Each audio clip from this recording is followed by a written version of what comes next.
तो प्यारे भक्तों देखिए, वो 5 वर्ष का बेटा ध्रुव आज भगवान का चिंतन करता है, प्रभु का गुणानुवाद करता है। नाना भांति से अप्सराएं नृत्य कर रही हैं, ध्रुव को जगा रही हैं। कोई ध्रुव के ऊपर चुनरिया लहरा रही हैं, लेकिन ध्रुव पर कोई फर्क नहीं पड़ा, कोई फर्क नहीं। मेरे भैया अब तो इधर हुआ ये, धीरे धीरे कामदेव अप्सराओं को लेकर के वापस लौट गया और उधर में नारद जो थे भगवान नारायण के पास में पहुंचे हैं। जवाब दिया, महाराज शेष सैया पे लेटे रहते हो, कभी कभी भक्तों की भी खबर ले लिया करो। भगवान कहते हैं हमें सब मालूम है नारद। अरे आप क्यों परेशान हो रहे हो?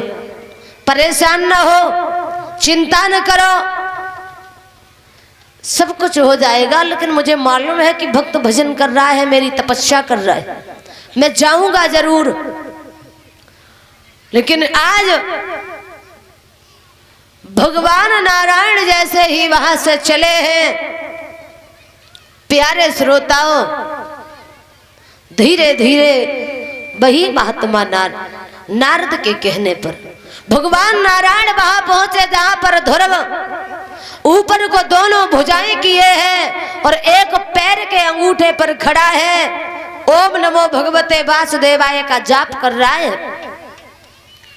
भगवान ने ध्रुव के होठों पे शंख जिस समय चुबोया और कहा है, बेटा नेत्र खोलो, मैं आ गया हूं तुम्हारा पिता। ध्रुव कहने लगा है, पिताजी पहले हमें अंतःकट से दर्शन दो, तब मैं नेत्र खोलूंगा, ऐसे नहीं।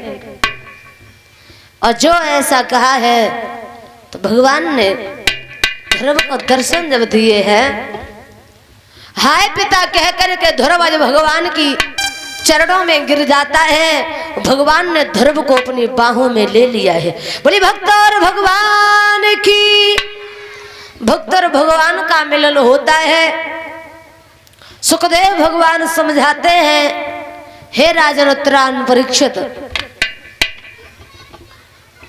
धीरे धीरे अब तो भगवान ने ऐरापत को बुलाया है और कहा है कि जाओ इंद्र, इस ऐरापत हाथी पर बिठाल करके ध्रुव को ले जाओ और अयोध्या में छोड़ करके आओ।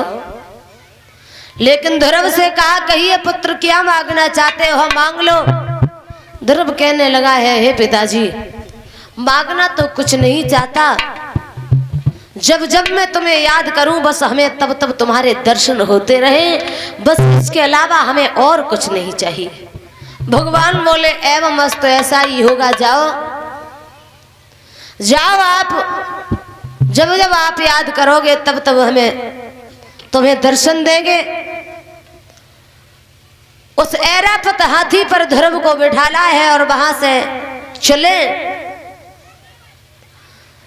जैसे ही अयोध्या के नजदीक पहुंचे हैं, प्रवासियों ने सुना है कि ध्रुव आ चुके हैं, तो सब लोग ध्रुव के दर्शन करने दौड़े।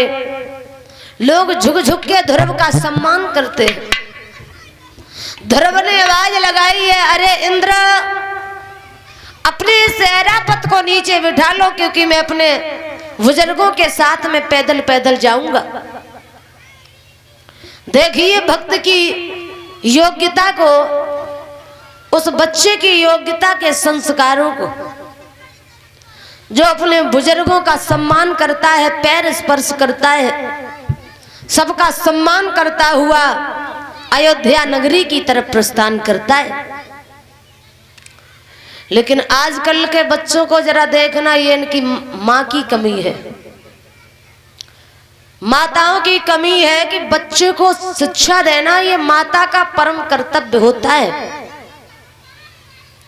माँ अपने बच्चे को जैसा सिखाती है बच्चा वैसा ही काम करता है। बच्चा एक कोरा कागज हुआ करता है, बच्चे को संस्कार देना ये माँ का परम कर्तव्य होता है। और आजकल के बच्चे अगर हो तो आजकल के बच्चों से उनके संस्कारों को देखो। अब हमारे भारत की संस्कृति बहुत ही विपरीत हो चुकी है। अब तो कोई किसी से राम राम करना भी नहीं चाहता। अगर बड़े बूढ़े बाबा कुछ कह भी दे और कोई उनसे बड़ा अगर राम राम भी कर ले तो अपने फिर बखा देखत कह रहे अब तो हम कुछ लग रहे हैं तासे जो बुढ़ा हमसे राम राम कर रहे है। पैर छूना तो बिल्कुल ही चला गया, एक दूसरे का सम्मान करना ही नहीं जानते। और तो और लोग एक दूसरे का अपमान करने में ज्यादा लगे रहते हैं। लेकिन कहते हैं विद्वान अगर जीवन में किसी का सम्मान न कर पाओ तो अपमान करने की आपको कोई जरूरत नहीं है। अगर किसी का सम्मान न कर पाओ तो आप अपमान करने के भी हकदार नहीं हो। लगा सको तो बाग लगाओ पर आग लगाना ना सीखो। मिटा सको तो अभिमान मिटाओ पर मान मिटाना ना सीखो। करा सको तो सम्मान कराओ और अपमान कराना ना सीखो। अगर कुछ करना है तो किसी का सम्मान अगर कर पाओ तो ठीक है, वरना अपमान करने के भी आप उसके अधिकारी नहीं हो। श्रोताओ, आज धर्म चला है अपने बुजुर्गों को सम्मान देता हुआ, पैर स्पर्श करता हुआ। पहले के लोग एक दूसरे के पैर छू करके सम्मान करते थे और पैर छूते थे तो पैर के अंगूठे छू करके वो माथे से लगाते थे। पैर के अंगूठे से दुआ मिलती है, आशीर्वाद। बुजुर्गों का आशीर्वाद बहुत मंजिल तक पहुंचाता है, बहुत ऊंचाइयों तक। लेकिन अब तो भगवान की कृपा से कोई झुकना ही नहीं चाहता है। पहले तो पैर छूते थे, पैर के अंगूठे छू करके माथे से लगाते थे, फिर धीरे धीरे पैर छूने लगे, फिर पैर भी छूना बंद हो गए। फिर तो उन्होंने परियां छुई और छाती से लगाई और सीना ठोकत अगर हमारी छाती में दम रही तो बुढ़ापे में तुम्हारी टांगे हम तो। हाँ, अब तो सम्मान तो गया भार में। अब इंतजार करते हैं पापा कब बूढ़े हों और हम उनके राज्य पर कब्जा करें। लेकिन ये नहीं मालूम जब पापा पापा कहते थे तब बड़े मजे में रहते थे, और जब पापा कहने का नंबर आएगा तब देखो आगे क्या होता है। जब पापा कहने का नंबर आया फिर मुंह पकड़ के रोते थे। जब खुद पर बीतती है तो लोग समझ जाते हैं। भक्तजनों, भारत की संस्कृति बड़ी ही विपरीत हो गई है। कोई किसी का सम्मान करना नहीं जानता। किसी के ऊपर अगर कोई एक उंगली करता है तो उसकी 4 उंगलियां भी उसी के ऊपर इशारा करती है, भाई अगर वो 1 गुना खराब है तो तुम 4 गुने खराब हो। सबसे पहले अपनी कमी का सुधार करो। अगर हमारे अंदर कमी है और हम दूसरे को दोष दे रहे हैं तो ये मेरा अधिकार नहीं बनता है कि हम खुद तो गंदे हैं लेकिन दूसरे को गंदे क्यों बताएं। कोई हकदार नहीं। धर्म सम्मान करता हुआ चला। विचार किया कि मैं अपनी मौसी के पास पहले जाऊंगा, लेकिन कोई बात नहीं, मौसी और मैया में कोई अंतर नहीं होता। मेरी मैया ने मेरे तमाचा ही मारा था। कोई बात नहीं, मैं अपनी माँ के पास नहीं अपनी मौसी के पास जाऊंगा। लेकिन मौसी और माँ एक ही तरफ दिया है मैंने, लेकिन किसी ने कहा है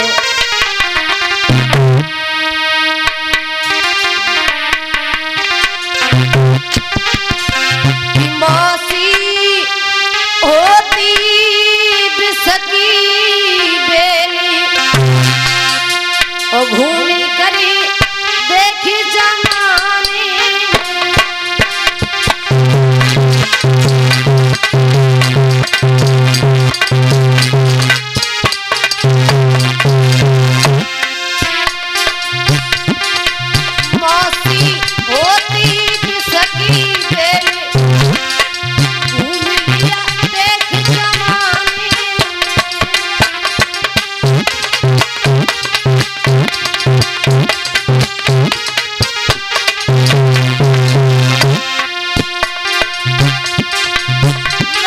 को जाने सारा जमाना,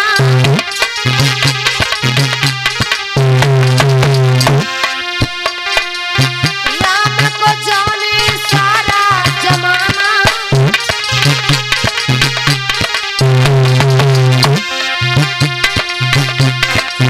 कैकई रूठी में न जाए, राम को बनत जवानी।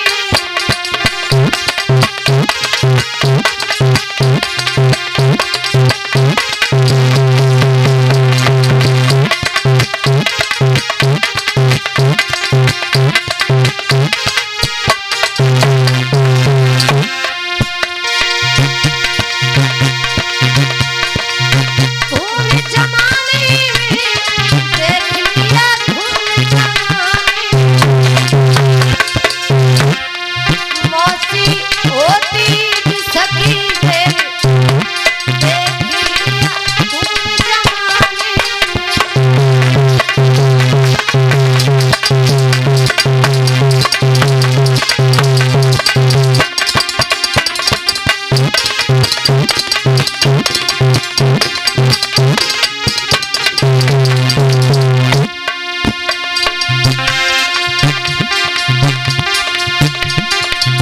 रूप पसंद की सुनो कहानी,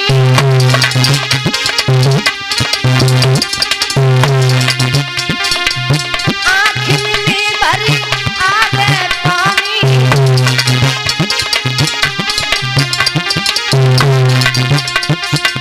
बेटा घर से दिए निकाली,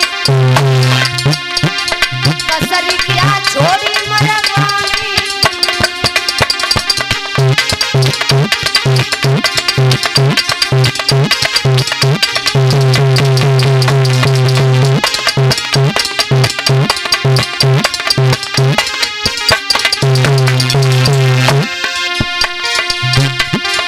मौसी होती भी सखी तेरी, घूम लिया देख जमाने।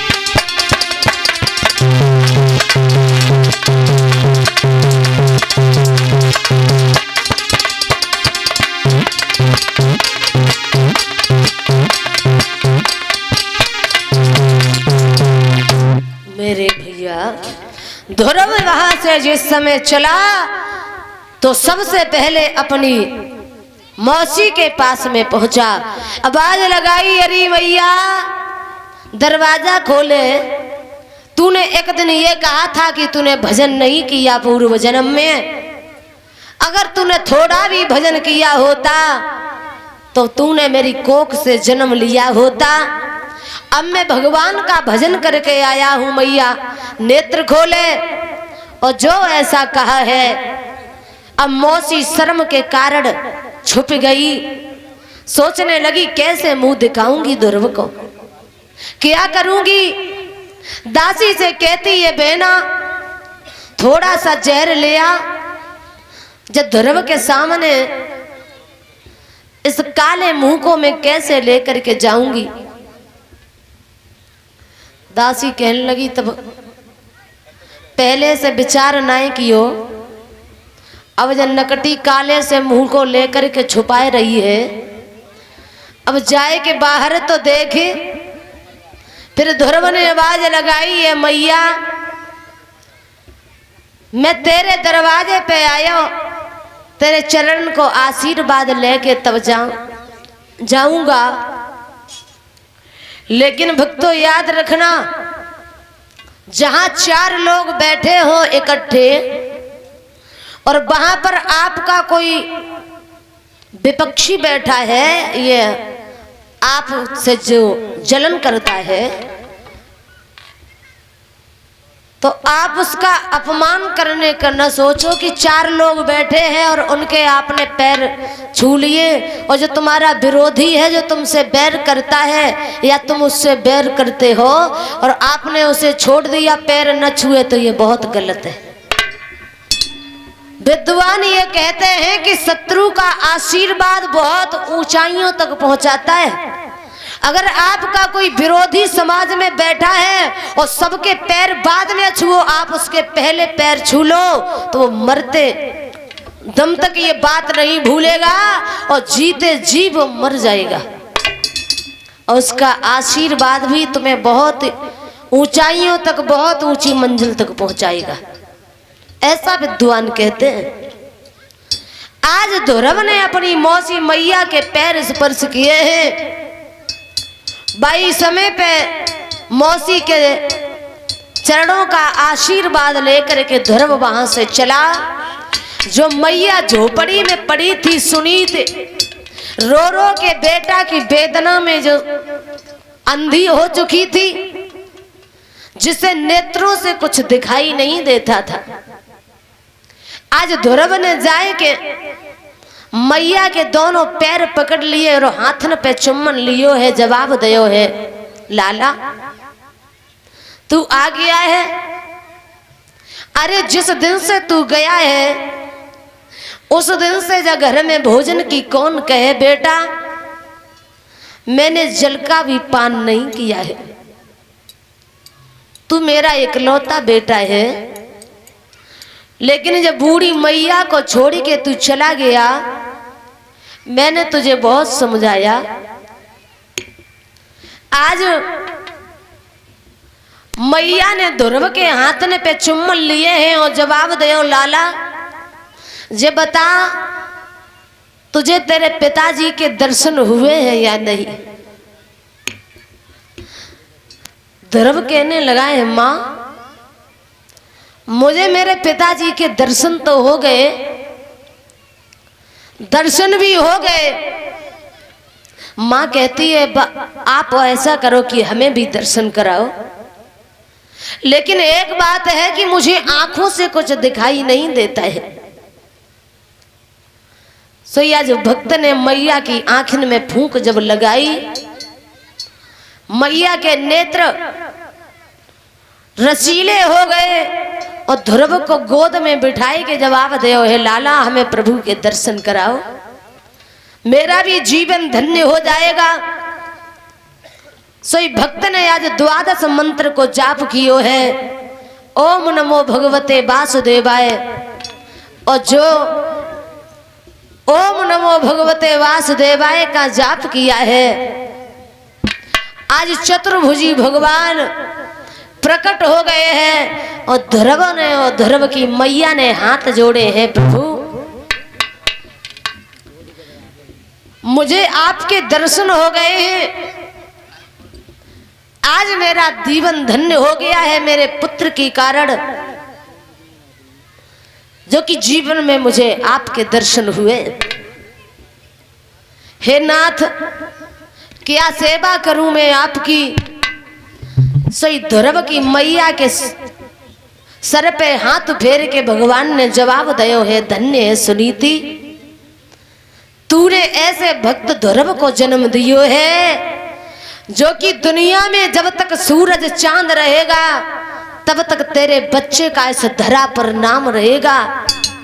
अब तू कुछ मांग ले, क्या मांगना चाहती है मांग ले, दिल खोल करके। सैयद मैया ने हाथ जोड़े और जवाब दियो है, नाथ हमें कछु ना चाहिए, क्योंकि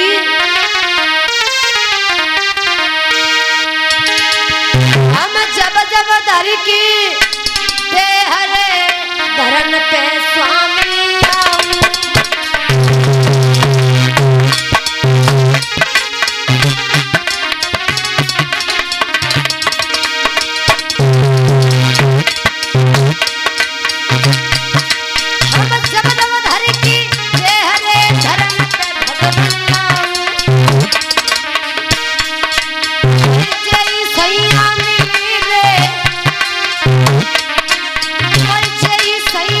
मिले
आज मेरे भैया भक्त ने जो ऐसा कहा है, मैया बोली है नाथ हमें कछु नहीं चाहिए। जब जब हम भूतल पर आए तब तब यही पति, यही पुत्र और यही सौत के रूप में जो मेरी आंगन में बहन विराजमान है वो हमें मिले। अगर वो मेरे पुत्र से ऐसे शब्द न कहती, बुरा भला न कहती तो महाराज हमें तुम्हारे दर्शन नहीं होते। क्योंकि जीवन में एक शब्द, जीवन में